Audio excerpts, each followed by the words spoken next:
Welcome to Krishna Gurukul. मैं कृष्ण कुमार। आज हम इंटीजर के बारे में बताएंगे कि इंटीजर क्या है। इंटीजर को समझाने से पहले कुछ शब्द है, जैसे समूह शब्द। समूह का अर्थ क्या होता है वो समझाएंगे। उसके बाद तब हम इंटीजर के बारे में बताएंगे कि इंटीजर क्या है। पिछले क्लास में आपको हम नेचुरल नंबर बता चुके हैं कि नेचुरल नंबर क्या है, होल नंबर क्या है। आज हम इंटीजर के बारे में बताते हैं।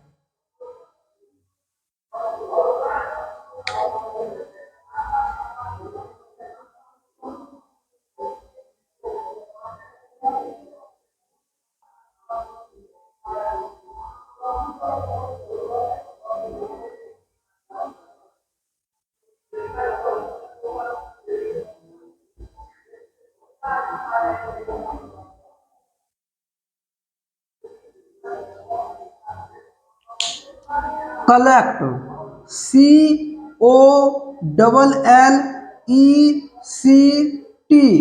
कलेक्ट। कलेक्ट का हिंदी होता है चुनना, और कलेक्ट शब्द से ही कलेक्शन शब्द बना हुआ है। और कलेक्शन का अर्थ होता है समूह, झुंड, यानी समूह को ही झुंड कहते हैं। यहाँ पे हम समूह समझा रहे हैं, समूह का अर्थ क्या होता है। देखिए, ये शेर शब्द है। यहाँ पे यह स्थान पर शेर शब्द है, यह स्थान पर भालू शब्द है, यह स्थान पर हाथी शब्द है, यह स्थान पर लोमड़ी शब्द है, यह स्थान पर कौवा शब्द है, यह स्थान पर जिराफ है। तो देखिए, शेर शब्द को उठा के, शेर शब्द को उठा लिए और उठा के यहाँ पे रख दिए, फिर कोमा यहाँ लिख दिए। अब भालू शब्द को उठाए और यहाँ पे रख दिए, फिर कोमा। हाथी शब्द को उठा लिए और उठा के यहाँ पे रख दिए, फिर कोमा लगा दिए। जिराफ शब्द को उठा के यहाँ पे रख दिए, कोमा। फिर कौवा शब्द को उठा लिए और उठा के यहाँ पे रख दिए, फिर कोमा लगा दिए। लोमड़ी शब्द को उठा के और यहाँ पे रख दिए। तो देखिए, शेर, कोमा, भालू, कोमा, हाथी, कोमा, जिराफ, कोमा, कौवा, कोमा, लोमड़ी, यह क्या है? यह एक समूह है। यानी समूह का मतलब होता है कि आप कोई भी वस्तु रखा हुआ है, बहुत सारा वस्तु रखा हुआ है, उसको आप उठा के और उसको सजा के रख दीजिए एक स्थान पर। वो समूह में, मतलब उसी को समूह बोलते हैं। समूह में मतलब सजाना।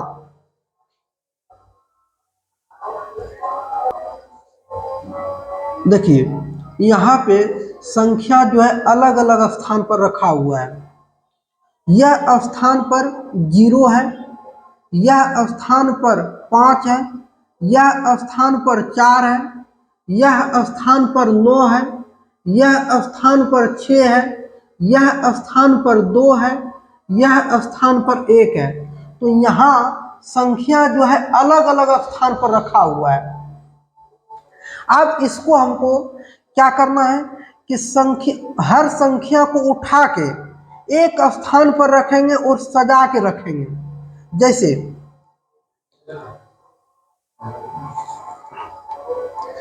यह 0 को उठा लिए और उठा के यहाँ पे रख दिए और कोमा लगा दिए। फिर यह 1 को उठा के यहाँ पे रख दिए, कोमा लगा दिए। फिर 2 को उठा के यहाँ पे रख दिए, कोमा लगा दिए। फिर 4 को उठा के यहाँ पे रख दिए, फिर कोमा लगा दिए। 5 को उठा के यहाँ पे रख दिए, कोमा लगा दिए। फिर 6 को उठा लिए और 6 को उठा के यहाँ पे रख दिए, कोमा लगा दिए। और 9 को उठा के यहाँ पे रख दिए। तो देखिए, ये क्या बना? यह एक समूह बन गया। यानी कि संख्या अलग अलग स्थान पर रखा हुआ है और हर संख्या को उठा के यानी प्रत्येक संख्या को उठा के एक स्थान पर सजा के रख दिए। जैसे देखिए जीरो, जीरो को उठाए और उठा के यहाँ पे रख दिए, कॉमा लगा दिए। फिर एक, एक को उठा लिए और उठा के यहाँ पे रख दिए, कॉमा लगा दिए। दो, दो को उठा लिए और उठा के यहाँ पे रख दिए, कॉमा लगा दिए। चार, चार को उठा लिए और उठा के यहाँ पे रख दिए, कॉमा लगा दिए। फिर पाँच, पाँच को उठा के यहाँ पे रख दिए, कॉमा लगा दिए। छः, छः को उठा के यहाँ पे रख दिए, कॉमा लगा दिए। फिर नौ, नौ को उठा के यहाँ पे रख दिए। तो देखिए जीरो, कोमा, एक, कोमा, दो, कोमा, चार, कोमा, पाँच, कोमा, छः, कोमा, नौ। यह क्या है? यह एक समूह है संख्याओं का, तो इसी को समूह बोलते हैं।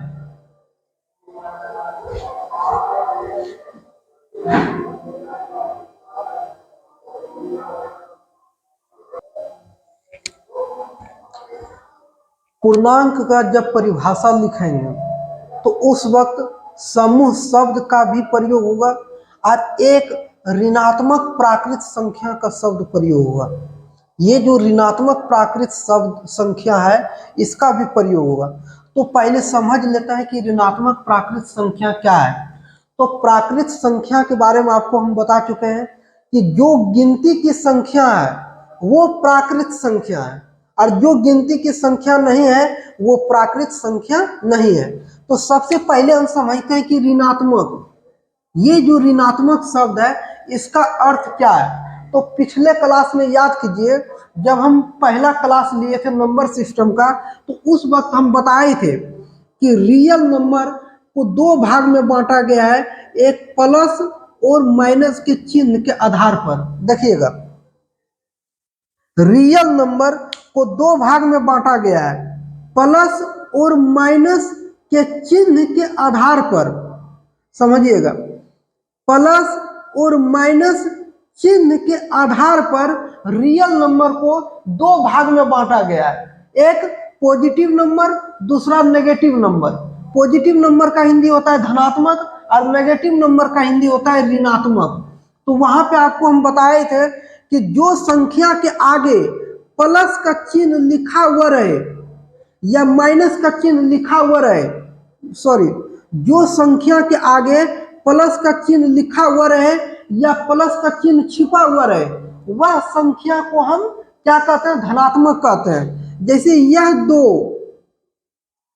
दो के आगे यहाँ पे ना तो प्लस का चिन्ह लिखा हुआ है और ना ही माइनस का चिन्ह लिखा हुआ है, तो यहाँ पे क्या छिपा हुआ है?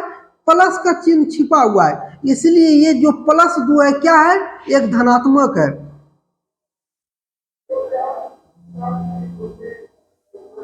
यह 10 के आगे प्लस का चिन्ह लिखा हुआ है तो यह प्लस 10 क्या है? एक धनात्मक है। लेकिन ऋणात्मक संख्या क्या होता है कि जो संख्या के आगे माइनस का चिन्ह लिखा हुआ रहे वह संख्या को हम ऋणात्मक कहते हैं। जैसे ये एक, एक के आगे माइनस चिन्ह लिखा हुआ है तो ये -1 है और यह -1 ऋणात्मक संख्या है। यह 2 के आगे माइनस चिन्ह लिखा हुआ है तो ये -2 एक ऋणात्मक संख्या है। यह 10 के आगे माइनस चिन्ह लिखा हुआ है तो -10 क्या है?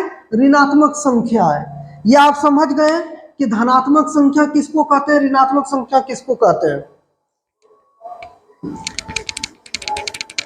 अब यहाँ पे समझना है कि ऋणात्मक प्राकृत संख्या क्या है। ऋणात्मक शब्द हम समझा चुके हैं कि ऋणात्मक शब्द क्या है, ऋणात्मक शब्द का क्या अर्थ होता है वो हम समझा चुके हैं। अब हमको ये पूरा समझाना है कि ऋणात्मक प्राकृत संख्या क्या है। तो प्राकृत संख्या के बारे में जानते हैं कि जो गिनती की संख्या है वो प्राकृत संख्या है। तो यह एक यह एक गिनती की संख्या है, तो यह एक प्राकृत संख्या है। अब ये जान रहे हैं कि यह एक गिनती की संख्या है, तो एक प्राकृत संख्या है। अब हमको बनाना है ऋणात्मक प्राकृत संख्या। तो सबसे पहले ये समझिएगा कि कोई संख्या को अगर हम ऋणात्मक बनाना है तो उसके आगे माइनस चिन्ह लिख देंगे। तो ये एक जो है ये प्राकृत संख्या है, लेकिन हमको बनाना है ऋणात्मक प्राकृत संख्या, तो इसके आगे लिख दिए -1। अब क्या होगा, ये ऋणात्मक प्राकृत संख्या होगा। यह दो एक प्राकृत संख्या है। अब यह दो एक प्राकृत संख्या है, हमको बनाना है इसको ऋणात्मक प्राकृत संख्या। तो क्या करेंगे, इसके आगे माइनस चिन्ह लगा दिए, तो ये -2 अब क्या हो गया, ऋणात्मक प्राकृत संख्या हो गया। यह 3 एक गिनती की संख्या है, तो इसीलिए यह 3 एक प्राकृत संख्या है। अब इसको हमको बनाना है ऋणात्मक प्राकृत संख्या। देखिए ये 3 एक प्राकृत संख्या है, ये आप जान रहे हैं कि यह 3 एक गिनती की संख्या है, इसीलिए यह 3 एक प्राकृत संख्या है। अब हमको इसको बनाना है ऋणात्मक प्राकृत संख्या। तो ऋणात्मक प्राकृत संख्या बनाना है तो माइनस चिन्ह लगा दिए, तो ये क्या हो गया, -3 एक ऋणात्मक प्राकृत संख्या हो गया। यानी कि कोई भी संख्या को हम ऋणात्मक बनाएंगे तो उसके लिए आगे माइनस का चिन्ह लिख देंगे, तो वो संख्या हो जाएगा ऋणात्मक।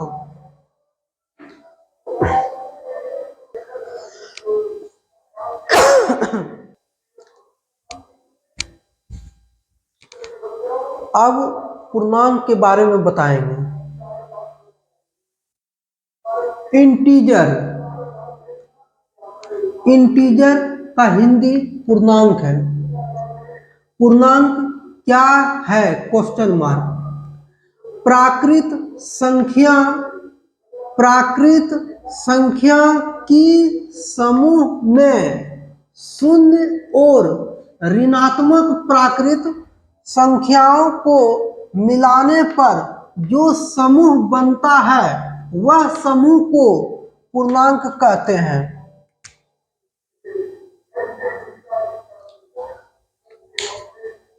पिछले क्लास याद कीजिए, पिछले क्लास में हम आपको बताए थे नेचुरल नंबर क्या है, होल नंबर क्या है।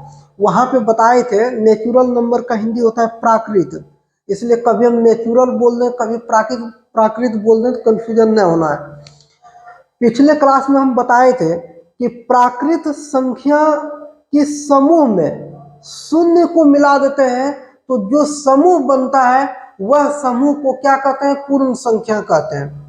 पूर्णांक क्या है, प्राकृत संख्या के समूह में शून्य को मिलाएंगे और ऋणात्मक प्राकृत संख्याओं को मिलाएंगे तो जो समूह बनेगा वह समूह को पूर्णांक कहेंगे। फिर से समझिएगा परिभाषा क्या कह रहा है कि पूर्णांक क्या है, प्राकृत संख्या के समूह में शून्य और ऋणात्मक प्राकृत संख्याओं को मिलाने पर जो समूह बनता है वह समूह को पूर्णांक कहते हैं। प्राकृत संख्या के समूह में शून्य को मिला देंगे और सारा ऋणात्मक प्राकृत संख्याओं को मिला देंगे तो जो समूह बनेगा वह समूह को पूर्णांक कहेंगे। अब समझिएगा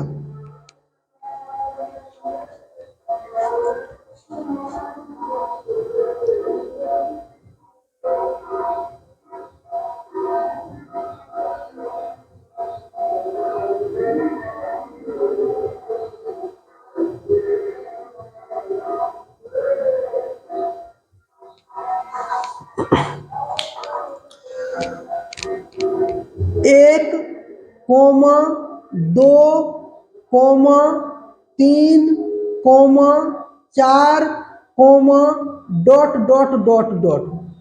तो ये जो है ये एक से शुरू हो रहा है। देखिए फिर से समझिएगा, एक कोमा 2, 3, 4, डॉट डॉट डॉट, ये अनंत तक जा रहा है। तो यह क्या है? यह एक प्राकृत संख्या की समूह है। यह जो है ये 1 से शुरू हो रहा है और अनंत तक जा रहा है। तो यह क्या है? यह एक समूह है प्राकृत संख्या की। प्राकृत संख्या की एक समूह है। अब यह प्राकृत संख्या के समूह में शून्य को मिलाएंगे। फिर से समझिएगा कि पूर्णांक क्या है। तो प्राकृत संख्या के समूह में शून्य को मिला देंगे और सारा ऋणात्मक प्राकृत संख्याओं को मिला देंगे, तो जो समूह बनेगा वह समूह को पूर्णांक कहेंगे। तो देखिए यह एक समूह है, प्राकृत संख्या की एक समूह है। यह प्राकृत संख्या के समूह में शून्य को मिलाएंगे, शून्य को मिला दिए और सारा ऋणात्मक प्राकृत संख्याओं को मिलाएंगे।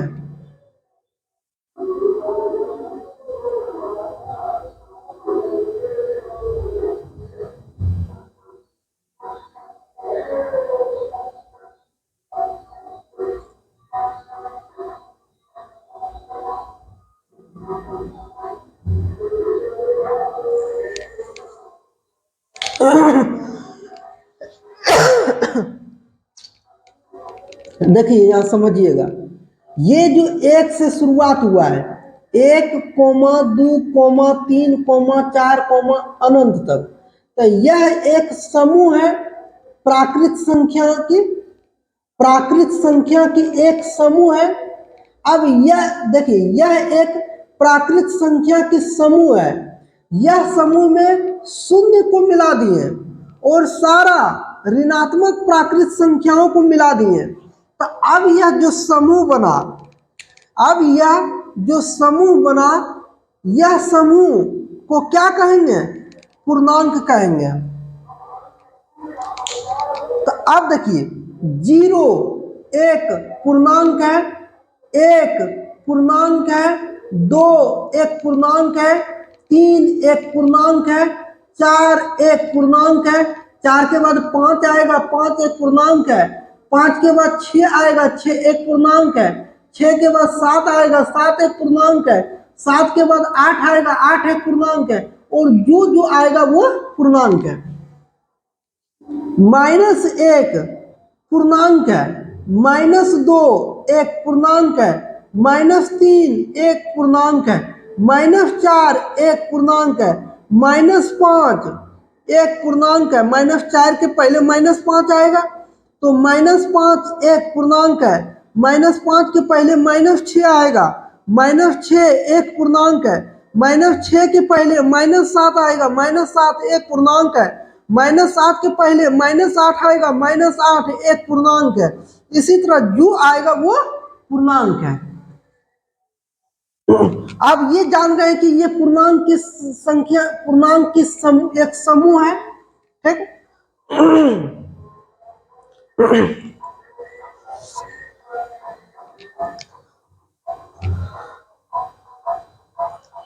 अब देखिएगा, पूर्णांक समझ में आ गया।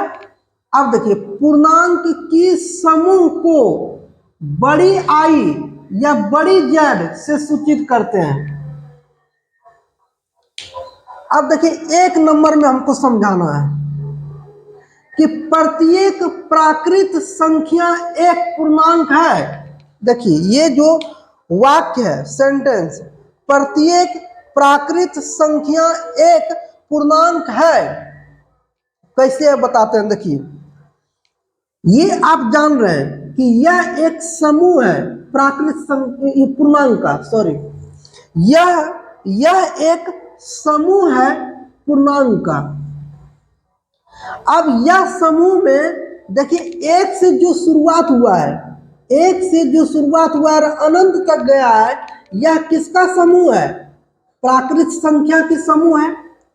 तो देखिए प्रत्येक प्राकृत संख्या एक पूर्णांक हुआ। ठीक। अब दूसरा में प्रत्येक पूर्ण संख्या एक पूर्णांक है। दूसरा सेंटेंस में कह रहा है कि प्रत्येक पूर्ण संख्या एक पूर्णांक है। प्रत्येक पूर्ण संख्या यानी जो जो पूर्ण संख्या है वो पूर्णांक है।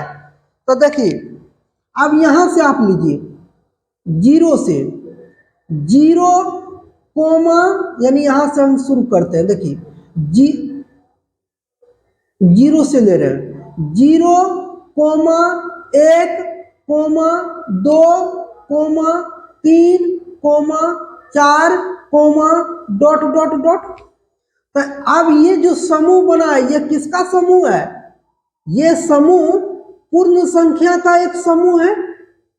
तो यह पूर्णांक के समूह में पूर्ण संख्या का भी समूह है। तो क्या पूर्ण संख्या एक पूर्णांक है? यानी कि प्रत्येक पूर्ण संख्या एक पूर्णांक है? तो है।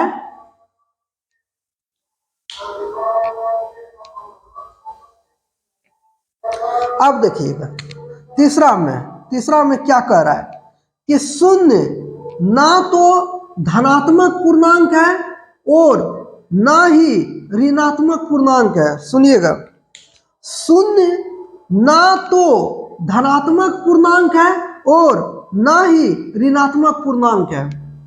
शून्य जो है ना तो धनात्मक पूर्णांक है और ना ही ऋणात्मक पूर्णांक है। इसका अर्थ क्या है समझिएगा। देखिएगा समझाते हैं कि यह एक और माइनस एक, एक का क्या अर्थ है, एक और माइनस एक के बारे में समझाते हैं।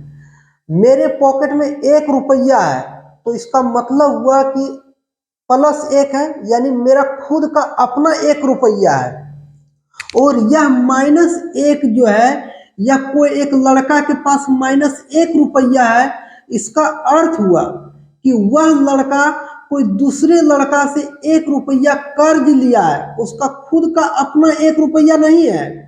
तो एक और -1 बराबर नहीं हो सकता है। इसको हम कभी नहीं लिख सकते हैं कि एक बराबर अब -1, ये कभी नहीं हो सकता है। एक का वैल्यू कुछ और है, -1 का वैल्यू कुछ और है, इसलिए ये एक और -1 बराबर नहीं है। अब जो है जीरो ना धनात्मक पूर्णांक है और ना ऋणात्मक पूर्णांक है। तो देखिए जीरो जो है, जीरो, यह जीरो लिखा हुआ है, इसको हम -0 लिख सकते हैं। यह जीरो को हम -0 लिख सकते हैं। और कहीं यदि -0 लिखा हुआ है तो इसको हम 0 लिख सकते हैं।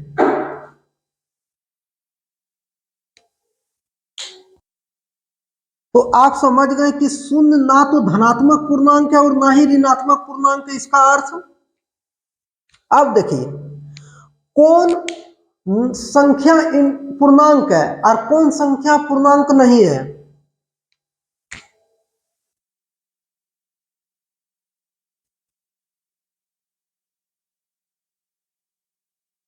यह जीरो यह जीरो एक गिनती की संख्या नहीं है। यह जीरो एक गिनती की संख्या नहीं है, इसीलिए यह जीरो एक प्राकृत संख्या नहीं है। यह जीरो एक पूर्ण संख्या नहीं है।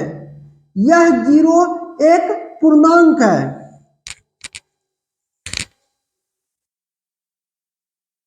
एक, यह एक गिनती की संख्या है, इसीलिए यह एक प्राकृत संख्या है। यह एक पूर्ण संख्या है। यह एक पूर्णांक है। दो, यह दो एक गिनती की संख्या है, इसीलिए यह दो एक प्राकृत संख्या है। यह दो एक पूर्ण संख्या है। यह दो एक पूर्णांक है।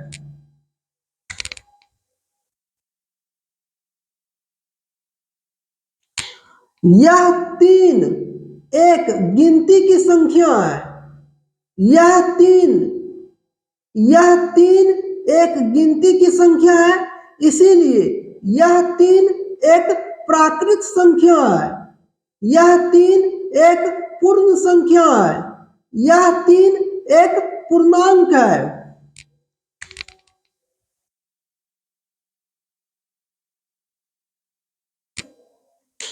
यह 10 एक गिनती की संख्या है, इसीलिए यह 10 एक प्राकृत संख्या है।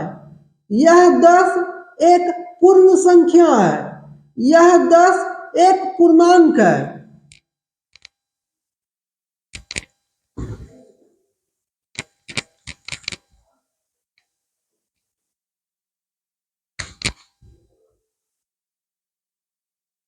-1 गिनती की संख्या नहीं है, इसीलिए -1 प्राकृत संख्या नहीं है। -1 पूर्ण संख्या नहीं है। -1 पूर्णांक है।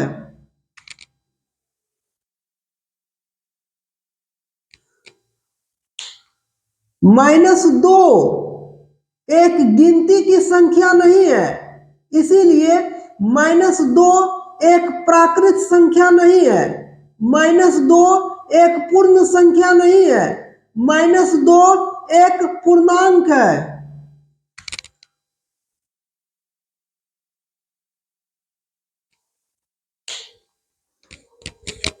-3 एक गिनती की संख्या नहीं है, इसीलिए -3 एक प्राकृत संख्या नहीं है।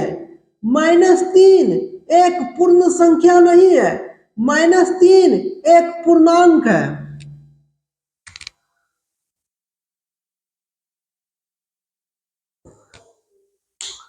-4 एक गिनती की संख्या नहीं है, इसीलिए -4 एक प्राकृत संख्या नहीं है।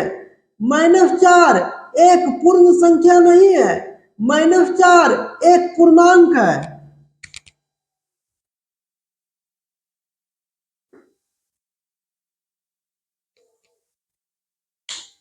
-100 -100 एक गिनती की संख्या नहीं है, इसीलिए -100 एक प्राकृत संख्या नहीं है। -100 एक पूर्ण संख्या नहीं है। -100 एक पूर्णांक है।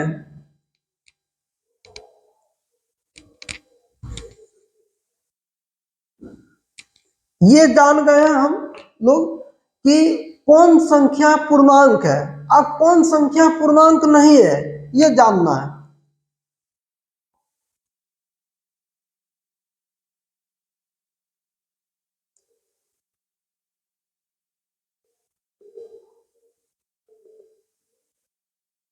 पांच बट्टा चार एक पूर्णांक नहीं है। देखिए, यह पूर्णांक के समूह में, यह एक समूह है पूर्णांक का, और इसमें देखिए कहीं भी कोई भी संख्या बट्टा में है, कोई भी पूर्णांक देखिए बट्टा में है नहीं है। देखिए, यह एक समूह है पूर्णांक का, और यह समूह में कोई भी पूर्णांक बट्टा में नहीं है, इसीलिए 5/4 एक पूर्णांक नहीं है।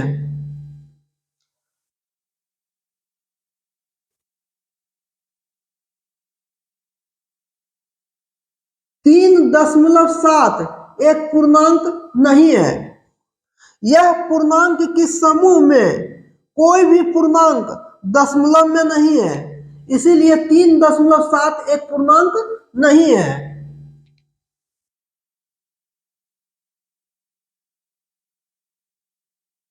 √5 एक पूर्णांक नहीं है।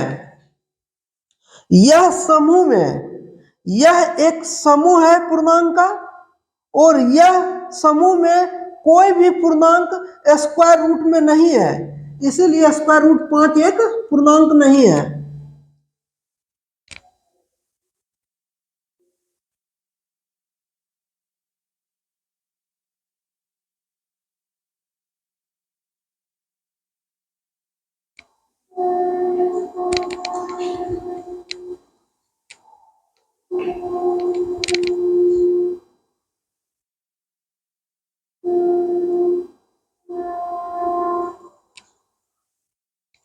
रूट 9, क्विक रूट का हिंदी होता है घनमूल। ये क्विक रूट 9 एक पूर्णांक नहीं है। यह पूर्णांक किस समूह में, यह एक समूह है पूर्णांक का, और इस समूह में कोई भी पूर्णांक घनमूल में नहीं है, इसीलिए यह पूर्णांक नहीं है।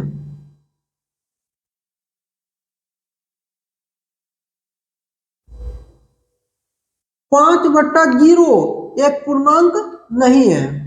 तो हम समझ गए कि कौन संख्या पूर्णांक है, कौन संख्या पूर्णांक नहीं है। आशा है कि आप अच्छी तरह से पूर्णांक समझ गए होंगे,